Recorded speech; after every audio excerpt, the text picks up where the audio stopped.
কি জানো, তোমাকে চাইতে চাইতেই শেষ হয়ে গেলাম, ফুরিয়ে গেলাম, ল্যাম্পের শেষ হয়ে যাওয়া তেলের মতো। অপলকভাবে তাকিয়ে থাকি কাঠগড়ায় দাঁড়ানো আসামির মতো। কখন বুঝি বিচারক শুনিয়ে দেয় ফাঁসির সাজা। মরতে আর ভয় হয় না, আগেও বহুবার মরেছি। তোমার হৃদয়ের নিঃসঙ্গতা, দুঃখ, আবেগ কিছুই আমাকে দিলে না। দিলে হয়তো আমি ওয়াফাদার কুলির মতো তা বয়ে নিয়ে বেড়াতাম নির্দ্বিধায়।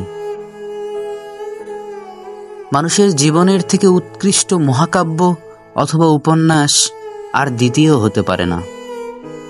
আমি কাব্যিক হলে এসব লিখে যেতাম।